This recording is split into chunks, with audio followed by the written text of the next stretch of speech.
Geburtstag, viel Geburtstag, viel Geburtstag, viel Geburtstag, viel Geburtstag, lieber Hans, zum Geburtstag, viel Glück.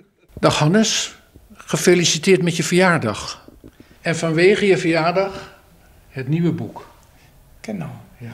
Ja, Jan hatte den Wunsch, die ganzen Werke der Linoldrucke zusammen in einem Buch zu veröffentlichen, weil er viele Jahre hier die Linoldrucke verkauft hat. Und da war es jetzt Zeit, mal ein schönes Buch zu machen. Ja, kan je hem laten zien ook? Also der erste Linoldruck war von 1982. Ja. Das ganz vorne, es fängt ja klassisch vorne an. Ja, und ich habe die Linoldrucke gemacht, weil ich nach der Akademie Ölbilder gemalt habe und habe sie nicht verkauft. Wenn man von der Akademie kommt, malt man ganz große Werke. Und ich habe dann gemerkt, ich verhungere.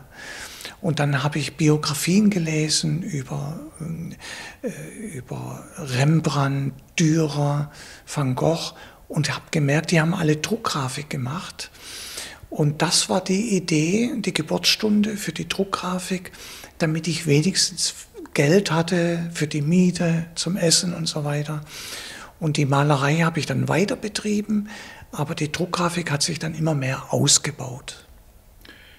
Und wie viel drukken, is dat goed uit? Hoeveel drukken zijn daar gemaakt? Jan meinte, dass es über 1000 Einzelmotive gibt. Ja. Ich habe aufgehört damit zu zählen, weil für mich das Schneiden und Drucken wichtiger ist wie das Ergebnis oder so. Und danach ist alles erledigt. Und Jan hat dann bei mir im Archiv geschaut und hat eine Zusammenstellung gemacht. Das habe ich ihm zu verdanken, weil mich interessiert das nicht. Ich bin ja kein, wie sagt man, in Deutschland sagt man Erbsenzähler, der jetzt die Erbsen alle zählt. Ich mache es und wenn es erledigt ist, ist es erledigt. Okay. Die Motive rühren daher, dass ich von griechischen Vasenbildern der Antike inspiriert war. Und da habe ich gedacht, wow, was die da machen, das kann ich auch machen. Und dann habe ich diese Motive sozusagen persifliert. Also sie sind humorvoll nachempfunden. Diese Leute sind all junge Leute, viele junge Leute. Ja, wobei es gibt in dem Buch und in der Ausstellung eine Serie auch mit alten Männern, die mit Jungen zusammen sind, weil manchmal ziehen sich ja auch Gegensätze an. Und es gibt ja auch Junge, die einen älteren, erfahrenen Mann suchen.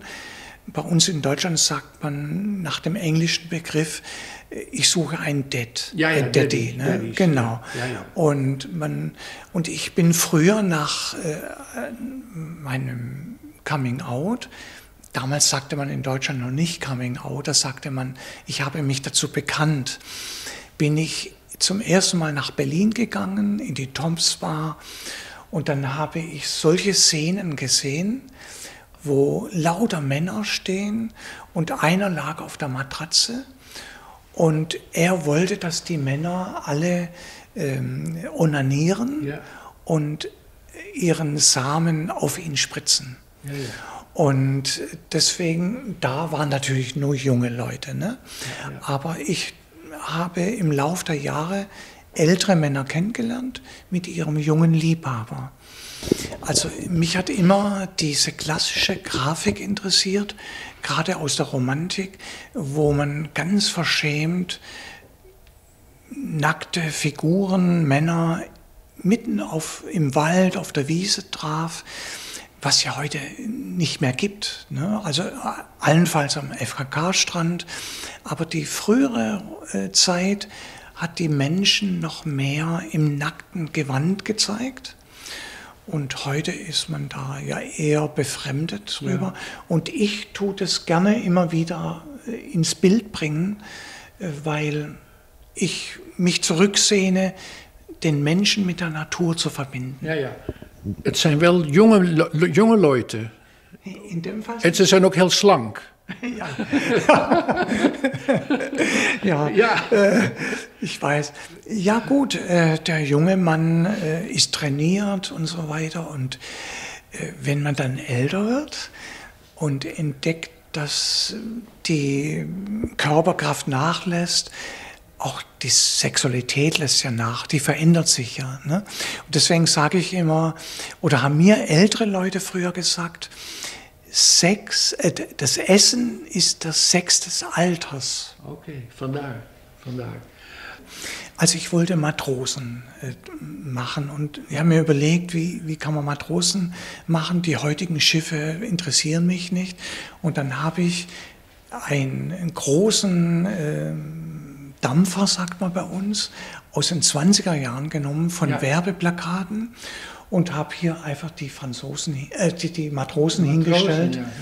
Und natürlich dürfen sie in der Realität nicht so auftreten, aber darum geht es ja nicht. Nee. Die Bildkunst soll ja auch etwas idealisieren und ein Wunschdenken transportieren. Ja, ja. Ist dit ook een linoleumdruk? Ja, es ist Linoleumdruck. Und alles wird extra gedruckt, die Haare. Alle Kleuren? Genau. Also das ist ein Linoldruck mit der verlorenen Platte. Also ich habe immer geschnitten und dann weggeschnitten und wieder gedruckt. Bis zum Schluss eigentlich dann nur noch hier die wenigen Elemente gedruckt werden und dann ist die Platte verloren. Ja, dann ist sie op. Weg. Genau, weg. Genau. Also es gibt in Berlin die Fulsum-Party oder Fulsum-Treffen. In Holland gibt es Darklands und da gibt es alle Individuen, die sich treffen, dicke, dünne, Ledermänner, Schabbis. Und hier ist ein Jüngling, der für die dicken Männer tanzt und sich einen Striptease macht. Leuk. Tom of Finland hat mich immer interessiert, von seiner großen Qualität, von seinem Können. Ich stand damals nicht auf Tom of Finland, seine Motive, aber ich habe erkannt, was für ein großer Künstler es ist. Und ich bin nach Berlin gegangen mit Leder. Oh.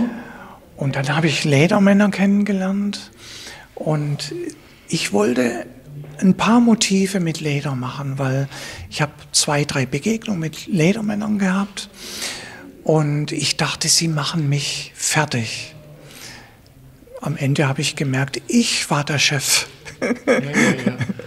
Het is interessant, dit lijkt op Tom of Finland. Het is natuurlijk jouw werk, maar het is weer heel anders dan al die andere werken bij elkaar. Ja, aber Tom of Finland war für uns alle Künstler wichtig, weil er die Thematik, die schwule Thematik in einer Großzügigkeit und Freiheit zum Ausdruck gebracht hat. Es gibt nochmal eine Version mit der Schrift, mit einem Gedicht von Konstantin Kafafis. Oh, Kafafis. Ja. Klasse. Und ich wollte unbedingt, und es wurde dann vom Buchdrucker unten mit einem Gedicht von Kafafis dort veröffentlicht. Jan hat nochmal eine Version davon. Und David Hockney hatte 1969 Illustrationen, Etchings, also Radierungen, Ätzungen zu Konstantin Kafafis gemacht. Und ich habe gedacht, Mann, der macht alles schon und was soll ich machen? Und als ich dann 2019 das Stipendium bekam, habe ich gedacht, und jetzt habe ich den Mut, zu einem Gedicht von Kafafis meine Version zu machen. Und ich habe zu diesem Gedicht, das glaube ich heißt auf Deutsch, um zu bleiben, 7 Übersetzungen gesucht, was für mich gut ist, weil ich habe Übersetzung aus den 60er Jahren und die Übersetzung, die ich gut fand aus dem Englischen, habe ich dann verwendet. Und hier geht es einfach um eine antikische Anmutung. Hier kommt ein Junge, hier ist einer noch ein bisschen in der Antike verhaftet. Und da geht es um die Sehnsucht. Und Konstantin Kavafis war Anfang des 19. Jahrhunderts, 20. Jahrhunderts in Alexandria.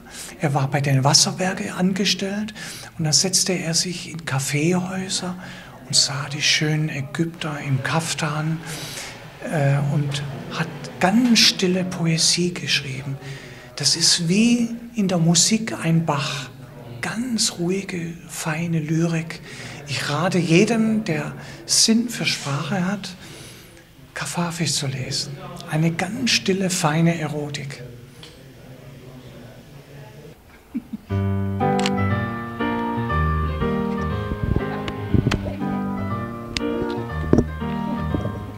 Standing on the corner, watching all the boys go by.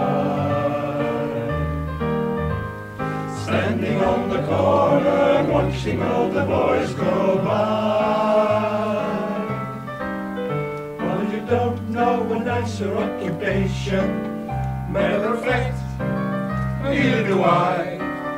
Than standing on the corner, watching all the boys, watching all the boys, watching all the boys go by.